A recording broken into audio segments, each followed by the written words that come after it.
So, ayan guys, update lang namin kayo sa about sa homeschooling journey namin. So dumating na yung books just kahapon.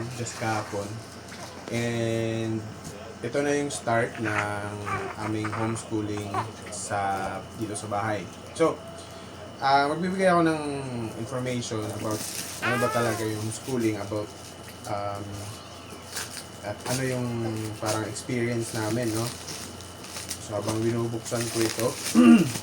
So, last week, nagkaroon kami ng parent orientation about sa homeschooling. So, nakapagtanong kami kung ano, kasi first time din namin na mag-homeschooling. So, doon namin nalaman na marami rin palang mga parents ang nag-homeschool sa mga kids nila kahit may trabaho sila. So, ang homeschooling ay hindi lang siya para sa mga parents na bahay lang talaga. So, nakita ko doon, may mga parents na full-time din sa trabaho nila. So, doon parang naintindihan ko na ang homeschooling pala guys ay ano talaga, sobrang laking tulong niya sa mga parents na gustong ma-secure yung security, kasi tinanong kami kung ano yung reason bakit kami nag-homeschooling at most of the reasons ng mga parents doon ay yung personal parenting or intentional parenting at saka security ng mga bata. So kasi sa panahon ngayon, lalo ngayon, marami akong nakikita ng mga nawawalang bata galing sa school na hindi na nakakauwi. So, hindi natin alam kung ano nangyayari sa kanila, di ba? So, ayaw natin mangyari yun sa anak natin. Plus, yung tinatawag na intentional parenting, yung gusto mo talaga na matuto yung anak mo the way na matuto siya. And hindi lang doon sa mga academics, kundi pati doon sa buhay, di ba? So, yun yung mga reasons ng mga parents. So, ito nga, pinadalan tayo ng mga books. So, na-confirm na yung ating application. Nagpadala na tayo kasi last week, nagpadala tayo ng mga documents, hard copy sa kanila. And naghintay tayo ng approval kung pwede talaga tayong mag-homeschool. Pero may kulang pa kami sa mga documents. Yun ay yung medical certificate at saka yung dental certificate. Hindi ko alam kung bakit nila hinihingi yun, pero siguro for them to know kung ano yung sitwasyon ng bata. Baka may special needs. Para, mga special needs, ganyan. So, understandable. So, to follow na lang siya. So, sa grade 1 to grade 3, ang gagamitin ay hard copies ng mga books, ganito. So, mayroong ilan to? 1, 2, 3, 4, 5, 6, 7, 8, 9. 9 na books. Pero I think mga ano tong iba dito. Maliliit lang tong tatlo eh. So, ito yung gagamitin. Pero sa mga grade 4, according to them, grade 4 pataas pa until junior high school, ang gagamitin nila ay parang system na or yung tool. Parang yung app. mobile? Oo, parang basta yung ano siya, parang system siya, software siya. So, ibig sabihin, wala na talaga yung physical books na ganito. Siguro, para hindi rin mahirapan yung bata na magbabad sa, di ba? Kasi hindi pa masyadong na Kasi pa-transition na lahat sa digital Oo. And yung bata kasi na ganito kaliliit, na ano pa to sila, sway pa sila sa paggamit ng gadget. So, yung gusto nilang i-prevent na at least para less screen time. Oo, ma-less yung screen time nila. Kaya siguro merong ganito. Tapos, ito yung good news na ano talaga ako, na-amaze talaga ako nung nagtanong ako about sa ano yung schedule, yung time, kung kailan pwedeng, akala ko kasi, parang ikaw yung magiging teacher, magre-report ka sa school every day na, ito yung ginawa namin, ito yung ginawa Which is namin. ganun yung ginagawa dati sa private, diba? Ganun yung ginagawa natin sa private nung may nung pandemic, ganun last year, parang may papagawa sila sa'yo, tapos kailangan videoan mo yung bata at isi-send mo sa teacher. Dito pala, hindi. So, ang magiging monitoring lang ng school sa bata is yung final exam or yung mga tests nila. So, though may mga meetings din so parang depende na lang sa mga parents kung tawag nun, magkakaroon ng agreement na pumunta sa isang lugar for field trip. Pero sa school year itself, ang monitor lang ng school ay yung tests. Kasi may time limit yung test. Once nag-send sila ng test dun sa isang software na gagamitin, so may software na gagamitin for the test and yung mga exams. So merong 4 na exams lang yata, and pag once na nag-send sila ng link about sa exam, kailangan matapos siya within the day. So yun lang yung pinaka-monitoring nila. Nagtanong ako regarding attendance, sabi nung teacher, it's up to me na kung i-monitor ko yun. So which is hindi naman kailangan kasi ako lang din naman yung babasa. So pacing talaga siya ng parents kung paano mo siya ituro. So walang schedule daw kung umaga, gabi. So basically, ang parang conclusion doon is that yung household itself is the classroom. So lahat ng ituturo ng parent sa bata, pwedeng i-relate dun sa books. And Sa toys. pwede siyang i-relate sa laro, sa daily life.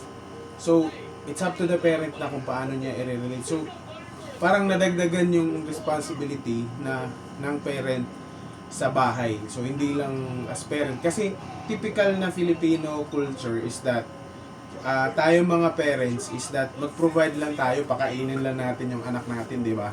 So, wala natin pakialam dun sa academics nila at kung ano yung mga values na natutunan nila. Though, ang kalimitan ginagawa natin is sinisita na lang natin yung mga anak natin dun sa mga maling nagagawa nila, which is minsan din pag nasa school sila, ginagawa pa rin nila yung mga maling ginagawa nila. So yun yung magiging benefits ng homeschooling, kasi since nga na hindi mawawalay sa mata mo yung anak mo 24/7, lalo na pag maliit pa, maituturo mo talaga yung values, yung academics na makukuha mo dito sa book. So basically, ang mag-aaral talaga, una, ay ang parent. Kasi, of course, kailangan intindihin mo yung libro para maituro mo sa kanila at makapasa sila sa exam. Pangalawa, pag-aaralan mo kung paano natututo yung anak mo. So, yun yung magiging struggle. Sa side ng anak, walang magiging problema kasi recipient lang sila eh. So, yun. Nakakatuwa kasi sa akin, kaya ko naman since nga na maintindihan naman siguro natin kung anong nandito. Siguro dun sa mga matataas na grade, yun yung pag matanda na yung bata, siguro mahirap na kasi may mga calculus na yun. Pero sa ganitong edad, madali lang intindihin yung mga lessons nila. So yun, nakakatuwa kasi pwede mo talaga gawin kahit ano while nag-aaral yung bata, which is yun naman talaga yung maganda, na matutunan ng bata yung mga bagay sa within the household lang.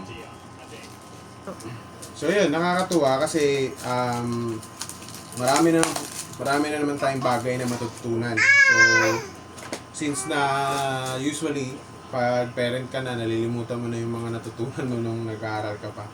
So, and maganda rin na gumawa ka ng parang lesson plan din or parang daily routine para yung bata ay yun yung masundan niya. Kasi magiging magulo pag wala kang plano na ano ituturo mo sa araw na to.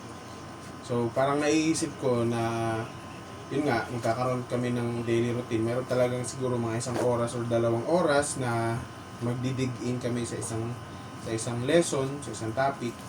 Tapos, susunod nun, kung maglalaro man, i-relate na lang kung ano yung natutunan namin or kung may gagawin kami sa bahay.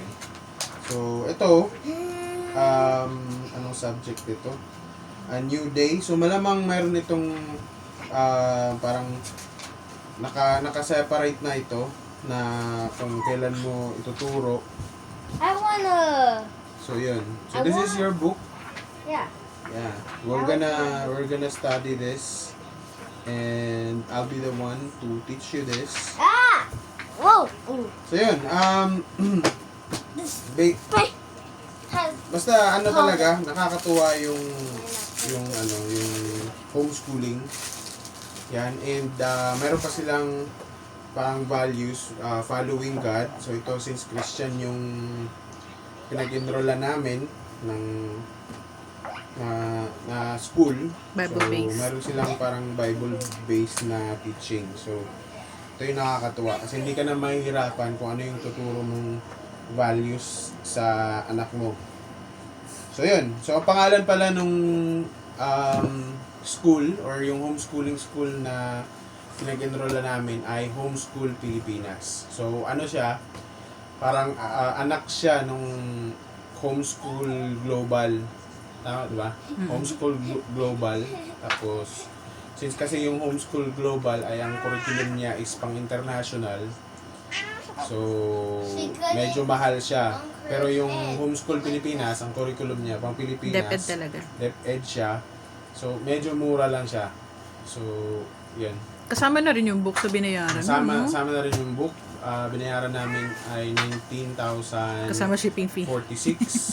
Sama na yung shipping fee. I think So, that's may mga- grade 1 to grade 3. Oh, Yun yung bayad. grade 1 to grade 3. So, ganun ang... So, hindi malayo yung difference kapag tumataas yung grade. Pero for sure may mga additional pa yung mga babayaran in the future. Like, siguro, hindi pa natin alam. Pero, gano'n naman sa school eh. May mga babayaran ka pa rin naman na mga ganyan. Depende na lang kung ano yung mga gagawin yung pang activities. Pero, basically, sa pag-aaral itself, may parang pinopromote sila yung happy, parang ganon, happy fund. So, para siyang workshop na i-enroll mo yung anak mo na may bayad siya. So, tapos mamimili ka kung online or Face to face. face to face. Or parang face to face daw yata this year. So, siguro pass muna kami doon since nga first time pa namin sa ganitong setup. And we'll find out kung magwo-work siya dito sa isa. Hopefully, magwo-work siya sa amin pareho. Siguro magiging malaking struggle lang talaga dito ay ako. Kasi ako yung mag-aaral, ako yung magtuturo, ako yung magsiset ng mode kung paano yung teaching namin. Yung routine. Ang hirap kasi may routine. Doon ako nahirapan yung may daily routine kasi hindi ako mahilig sa gano'n. But since this is for the sake of us as a family, we'll try it and let's see. So update namin kayo. Siguro mag-upload kami ng video na nag-aaral kami and yun. So guys, maraming salamat. Kung gusto nyong interested kayo, parent ka or estudyante ka, check nyo lang yung page ng Homeschool Pilipinas. Napakaganda, legit siya. So, hindi scam. And message nyo lang sila. Panigurado sasagot sila sa inquiries ninyo. God bless!